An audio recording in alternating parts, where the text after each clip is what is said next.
Welcome back for another Minecraft video. Today we're going to be heading back over to the other ocean monument that's a little bit closer to my base to continue where we left off from last episode. This episode we're going to be going over the conduit, how conduit power works in the water, as well as the spawning mechanics for guardians, how to eliminate spawn sites and to be able to manipulate the spawn sites to be able to create kill chambers, to be able to collect the maximum amount of shards as well as crystals, to be able to make all the prismarine blocks that we want.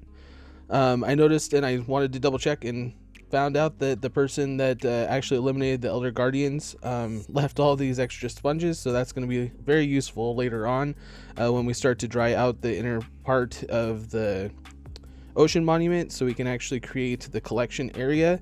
So I'm really excited about that. If you're new and would like to help support the channel, please hit that subscribe button and turn notifications on so you never miss an upload, and hit the like button to let me know that you enjoy the video. Hopefully it's very helpful for you.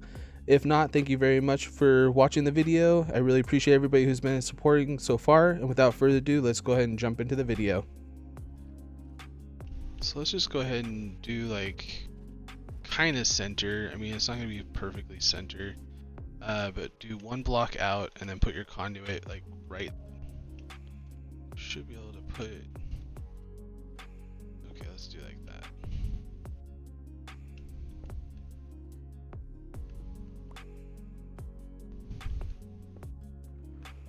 Okay, so the conduit needs to be completely surrounded by water. It needs to have one space gap in between, so that's perfect on that side. Okay. So this is on that block area, so that needs to be a gap.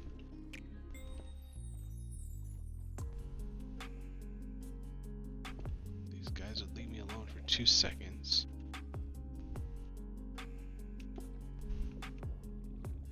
There we go. Yay.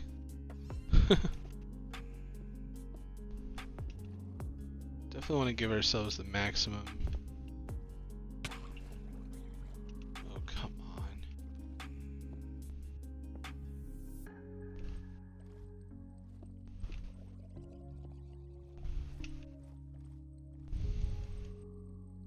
Now we can breathe underwater and we can see underwater, so this will be a little bit easier.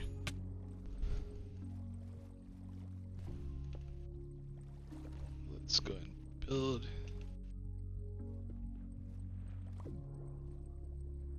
Definitely want water to be completely surrounding it, or it doesn't work.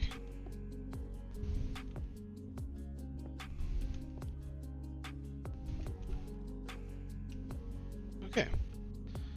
I think that this is the maximum that you can do a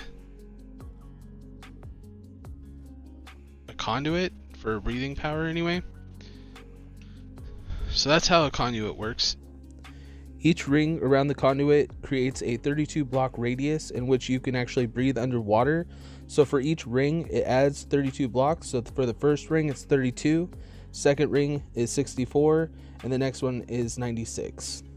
The way that the numbers work is you have to be looking at the monument north. So like if you look on my map, I'm facing north, meaning west is going to go negative, east is going to go positive, etc, etc.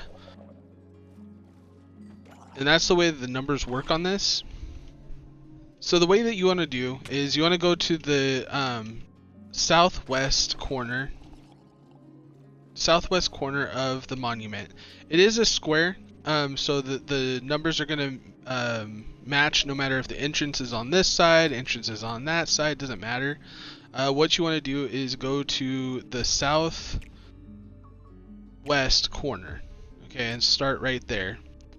And then going north on this side, you're going to want to have a space of 9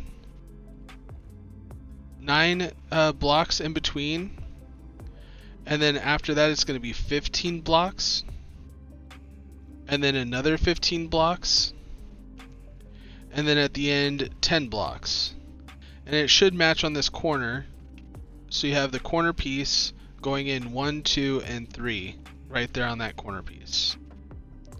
And then on this far side once you've actually reached the northwest corner, going east, you want to go 10 blocks, a 10 block gap, and then 15 block gap, and then another 15 block gap in between there, a space of 15 blocks. And then on the farthest part right here, it's going to be another 9 space gap here on the northern east corner. So if you're looking north, it's going to be on this corner. So it's going to be a 9 space gap. And then when you go back towards this direction, it's going to mirror the other side.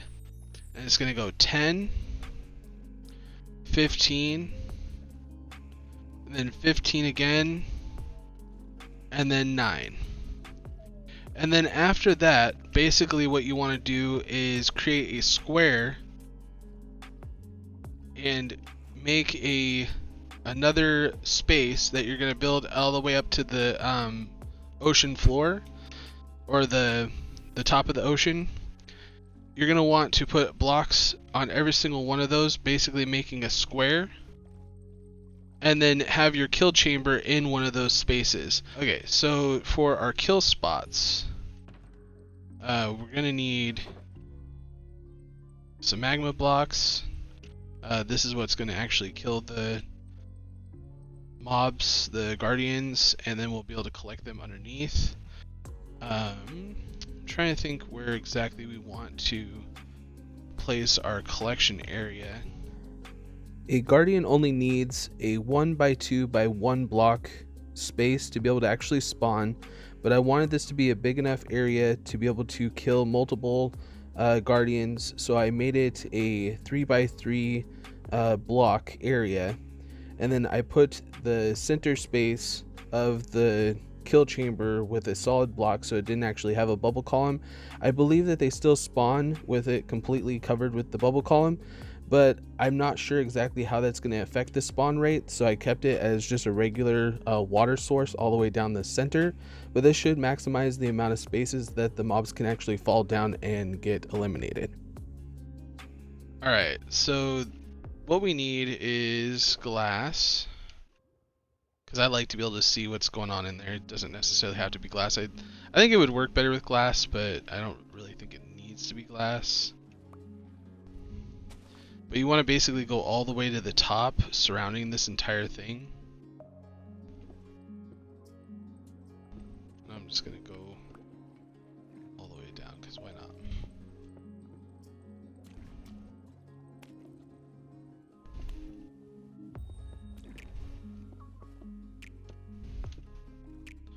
And once we get the guardians kind of taken care of, which we'll probably lose some drops, it's not really going to be that big a deal.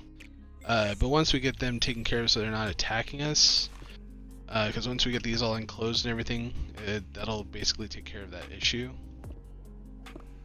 Then we'll take care of the water issue underneath. They still will be able to spawn underneath until you clear that out of water, because they have to spawn in water. And actually, let's not do the corners, because it'll save glass.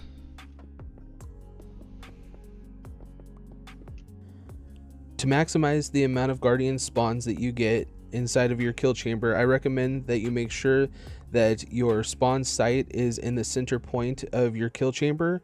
That way it gives multiple angles for lots of different guardians to be able to fall down into different areas, and it will maximize the speed in which they're being eliminated and collected. I decided to go with 3 separate kill chambers to maximize the amount of spawn as well as the amount of guardians that could be eliminated at one time. And if I center my collection area to be 24 blocks away from that center kill or spawn site, I can maximize the amount of shards and crystals that I can collect all at one time.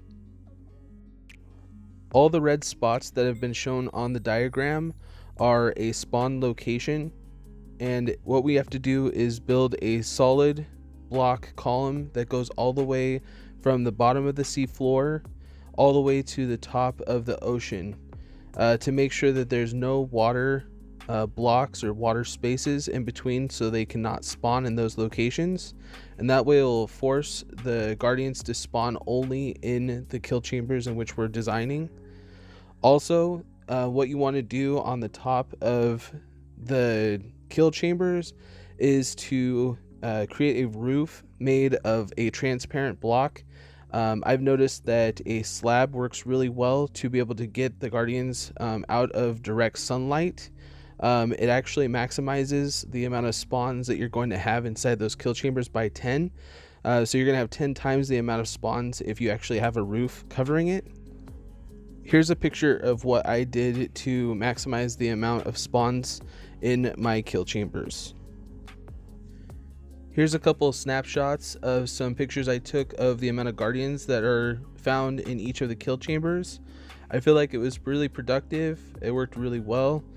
I AFK'd about 24 blocks and kind of centered more along the middle of the actual kill chamber, so a little bit higher than the ground level, and I was able to get about a double chest of shards and then a half of a double chest of crystal in just a couple hours.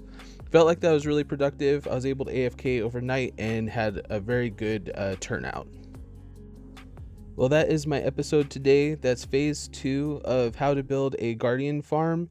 The next phase is going to be uploaded tomorrow, so make sure that you're subscribed with notifications turned on so you don't miss that upload. Tomorrow we're going to be going over how to create the collection system underground, as well as to make it an automatic sorting system to be able to have all the items sorted into different chests, so it's a little bit easier to collect all the items and create the blocks that you want to create with that. But thank you very much for watching my guardian spawning mechanics, how to build and use a conduit, and to build the kill chambers and to manipulate the spawning mechanics of the guardian farms. I really appreciate everybody's support. Thank you very much, and I will see you guys all in the next video.